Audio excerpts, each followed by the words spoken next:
I'm telling you, they really come up with great freaking names.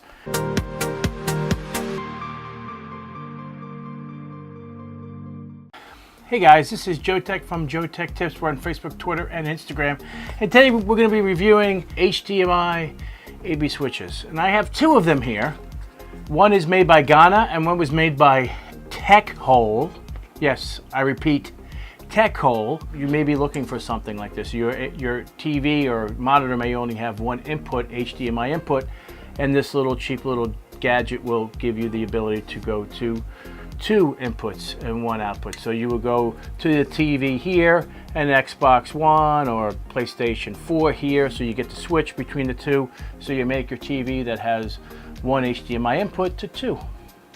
So it is useful, and they're relatively inexpensive. I think these both are under $10 a piece for both of them, and it's a win-win. This one says it could do a 3D TV. This does not say you could do a 3D TV, but this one is Techhole, and this is Ghana.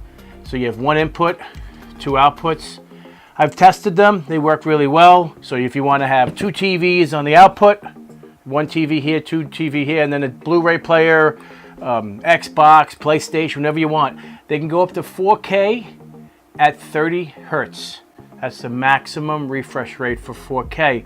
This one, however, the 3D one, can go to 4096 by 2160, which is shocking. It does 4K, 2K, 1080p, 1080i, 720p, 576, 576i, 480p, and 480i. Perfect for Xbox 360, Xbox One, PS3, Beamer, DVB receivers, Blu-ray player, Apple TV, laptop, your HD TV, an HD monitor.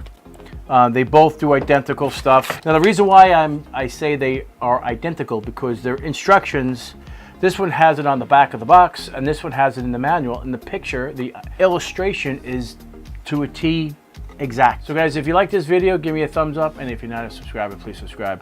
Sorry I haven't been doing a lot of videos at all, but I do have this one cool thing that I want to show you that I'm going to be reviewing in the next day or two. I'm waiting for my monitors to show up. Is that this is a 6 monitor stand. That's coming up next on JoeTech Tips. Take care, and we'll see you next time.